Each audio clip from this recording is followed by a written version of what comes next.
سلام به همه همراهان خط علمی. در خدمت یکی از مشاوران خیلی خوبمون هستیم.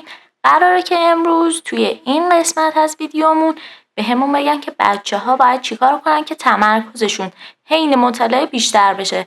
لطف میکنید خودتون رو معرفی کنین و بگین که دقیقاً به بچه‌های ما چه راهکاری رو پیشنهاد میدین. سلام، امیدوارم حالتون خوب باشه. من گلبری هستم، مشاور آموزشگاه. یکی از مشکلاتی که اکثر بچه‌ها موقع مطالعه دارن اینه که خیلی خوب نمیتونن تمرکز بکنن. خب حالا این حواس پرتی که برامون موقع درس خوندن اتفاق میفته میتونه درونی باشه یا میتونه بیرونی باشه.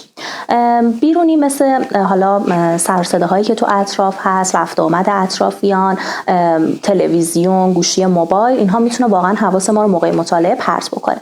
یه سری عوامل هم درونیه، یعنی ما اینقدر شاید تو طول روز خسته شدیم به خاطر اون خستگی بیش از حد جسمیمون که ارتباط مستقیم با خستگی ذهن ما داره، باعث میشه که خب وقتی ذهن خسته است یا من کم خوابیدم، خیلی خستم و یا حتی اضطراب میتونه کاملا روی در واقع تمرکز ما تاثیر بذاره.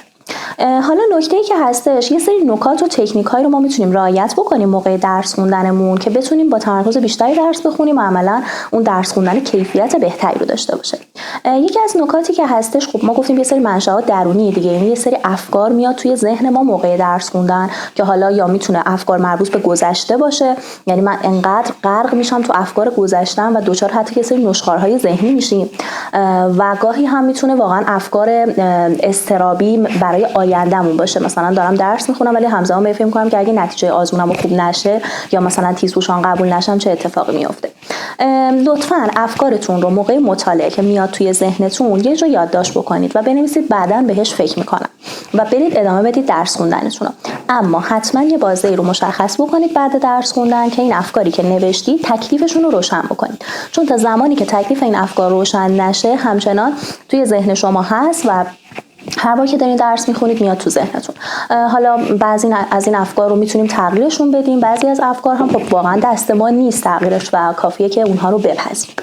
یه نکته دیگه که خیلی مهمه، پارت های مطالعاتیتون خیلی طولانی نباشه. با بعضی بچه‌ها که صحبت میکنم مثلا میبینم 2 ساعت 3 ساعت یه سره دارن مثلا درس ریاضی میخونن، حالا درس فیزیک میخونن یا هر درسی رو دارن بازه های خیلی طولانی رو براش در نظر میگیرن.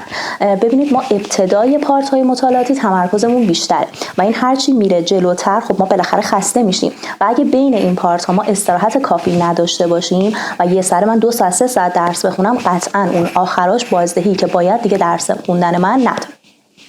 لطفاً حالا این بستگی به انرژی و توان شما داره که مثلا 1 ساعت درس بخونید، یه رو استراحت بکنید. اگر خیلی زود خسته میشین مثلا نیم ساعت بخونید، 5 دقیقه استراحت بکنید و بعد سعی بکنید از این نیم ساعت بعد یه مدت پارت های مطالعاتتون یه مقدار طولانی تر بکنید. ولی لطفاً بعد 1 ساعت دیگه نهایتاً 1 ساعت و ربع حتما یه استراحتی رو داشته باشید. یه نکته دیگه این که میتونیم یکش بندازیم دستمون زمانی که فکرت از درس خوندن داره خارج میشه، سرین کشر بکشی، حالت تنبیهی داره، یعنی داری به خودت تلنگر میزنی که دوباره فکرمو برگردونم روی درس خوندن.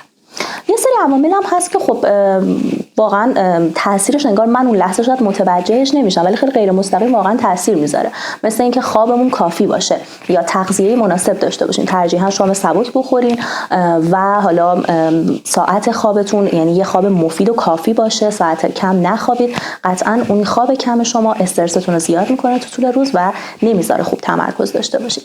یکی دیگه از راههایی که میتونید انجام بدید توی تایم های استراحتتون، نمیخوادم خیلی تایم طولانی باشه، مثلا 20 الی 30 دقیقه تو روز رو بذارید برای ورزش کردن، چون ورزش کردن باعث میشه که در واقع هورمون آدرنالین ترشح بشه و باعث میشه که انرژی شما بیشتر بشه موقع درس خوندن.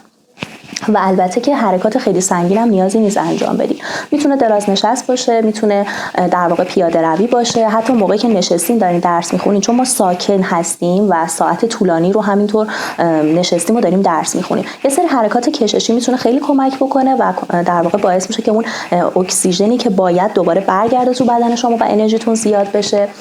یا حالا دویدن، تایم های آخر هفته میتونید با خانواده یه سری ورزش های گروهی مثل بدمینتون و پینگ پونگ رو انجام بدید و در واقع همه این نکات نیازه که شما استمرار بدین، یعنی فکر نکنین که من یه بار که انجام میدم دیگه اوکی من تمرکز بالایی دارم. واقعا استمرار تو این تمرین ها خیلی مهمه. امیدوارم که واقعا این تمرین بتونه کمکتون بکنه مطالعه بهتری داشته باشین. براتون آرزوی موفقیت میکنم.